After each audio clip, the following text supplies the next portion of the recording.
Yeah, 'cause he's back. He's the man behind the mask. And he's out of control. He's back. And he crawled out of his hole. Well, I completely fucking butchered that song, but what can I say? I can't fucking sing! Anyway, welcome back, guys. And a little while ago, I talked about my rankings for the Halloween films, and I decided, yeah, why don't I do this again with the Friday the 13th movies? There's a shit ton of films to talk about with that one. So, yeah. As always, before I go any further, I'd like to stress, as I did with the Halloween films, these are just my rankings of the films. If you think a movie should be higher or lower on the list, that's totally fine. No ill will against you. Just saying that these are just my personal favorite, how I view the movies, and we're going to go by worst to best. So, it probably will be a little more surprising than the Halloween films, of which is my favorite. So, yeah, anyway, as always, again, this is just my personal list, and if you think a movie should be higher or lower, totally fine. I'm always curious to hear where these movies rank for you in the comments below. So anyway, having said all that, let's get started with Part 8, Jason Takes Manhattan. More like Jason Takes a Boat to Manhattan. Oh my god, this movie's so fucking boring. I mean, there's the head punch kill, and that's literally the only thing I remember. That movie's so goddamn boring. Oh my god. Like, the whole thing of Jason, like, of the main girl seeing Jason's drowned body for some reason. Oh god. The only thing is that we have Kane Hodder as Jason in here, and that's about it. Oh well. What can you do? Anyway, so, there you go. Moving on to the next one, is Jason Goes to Hell, The Final Friday. Now, granted, there's a lot of weird bullshit, and they put too many eggs in one basket for being the final Jason film. Like, the whole evil slug thing, Jason having a niece, yeah. But I will give it points for originality, but they put in way too much stuff too soon. Plus, I will give it points for trying to be like a cinematic universe. Of course, setting up with that final scene of, setting up for Freddy versus Jason, as well as, having the Necronomicon in there with the Kandarian dagger. Plus, that would eventually have the comic of Freddy versus Jason versus Ash. So I gave it a little more points for originality. Having said that, though, this movie can go fuck itself. So moving on. Moving on now to our next film on the list, which is, Friday the 13th, The New Beginning. Yeah, no one cares about this movie. Kills are bad. The killer himself has, just his reasoning comes out of nowhere. He's boring as shit. I can see why people wanted Jason back in the next film. Because, dear God, this movie, like, the only thing going for it is part of the Tommy Jarvis trilogy is Tommy Jarvis himself, who suddenly kicks ass out of nowhere. But yeah. Yeah, fuck that. No one remembers this movie. No one fucking remembers this movie. Like, I had to remind myself. So yeah, Jason Takes Friday the 13th, Jason Takes The New Beginning. So yeah, New Beginning, definitely on that list, next in that line. So, following that is the 2009 remake. But DPZ, it's a remake! It can't be that good! And admittedly, it's not. The characters are just there to be cannon fodder, let's be real. But honestly, there are some sweet... I just came here for the kills, and I fucking got my kills. Because goddamn does Jason just go beast mode from start to finish to this movie. I love these kills in this movie. And that's why I think I rank it a little higher than the previous three. Because Jason's just a goddamn beast. And, it is kind of cool to have Jared Padalecki and Danielle Panabaker in here, which is kind of funny, because did anyone else notice that a lot of the horror remakes from Platinum Dooms had a shit ton of the CW actors in here? I'm just saying, like, I can't be the only one who noticed that shit. I cannot be the only person who noticed that shit. So there you go. I know, the 2009 remake, high on the list? What's going on here? So, having said that, let's move on to our next film, which is Part 7, The New Blood. The New Blood, or should I call it Jason versus Discount Carrie? Because that's what it is. Granted, Jason does get some... There's a cool fight between Jason and Christy. I can't even remember her name. But yeah, there's a great fight between her. And Kane Hodder, who did all of his stunts, takes a serious beating in this movie. This movie also gives us the definitive Jason look. So, whenever you think Jason, you usually think of Jason from this movie. This version of Jason. So I gotta give it points for that, is that this is the Jason we usually think of when we picture him in our minds. That's like the definitive Jason look, that rotting corpse kind of look.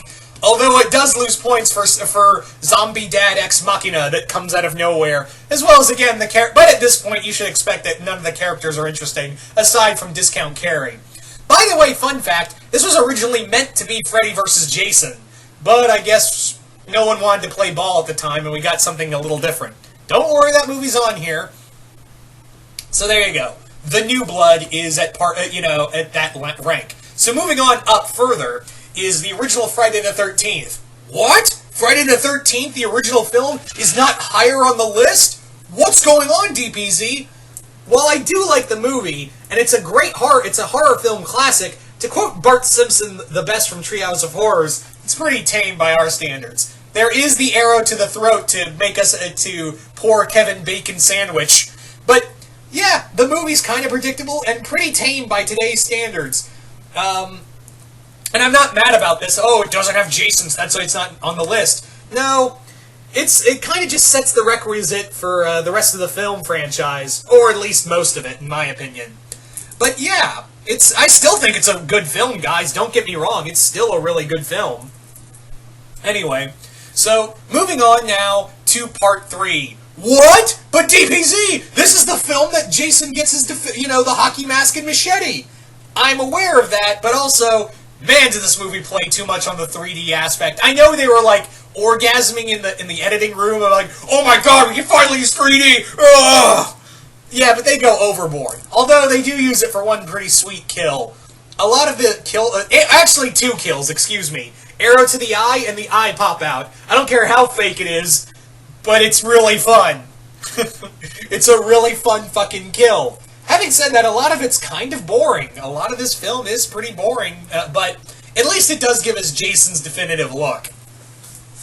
So, anyway, moving forward, moving on further is Jason X. Now you're probably really confused. Jason X higher than the original film and part 3? What the fuck, dude?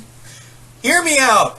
Jason X, I know, is a bad movie, but I think what saves it for me, and for a lot of people, is that this movie knows it's bad. It's Jason in goddamn space. Which, by the way, if a horror movie is in space, you know you're in for shit.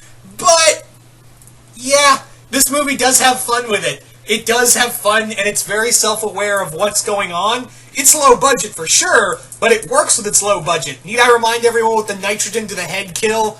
Oh, that's such a sweet one. And there are some neat ones here and there. But yeah, this movie's just fun.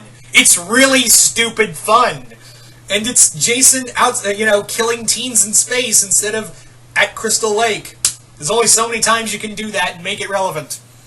Anyway, so there you go, guys. There you go. Moving forward is Freddy vs. Jason. Freddy vs. As you guys know, I'm a huge crossover nerd, and this was actually one of a crossover film I was kind of late to watching.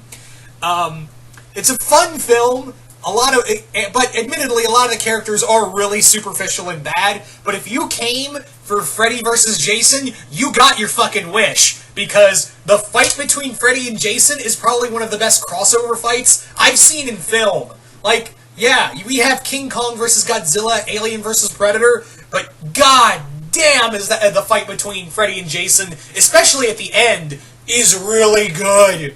Is so good. Also, it's funny to note that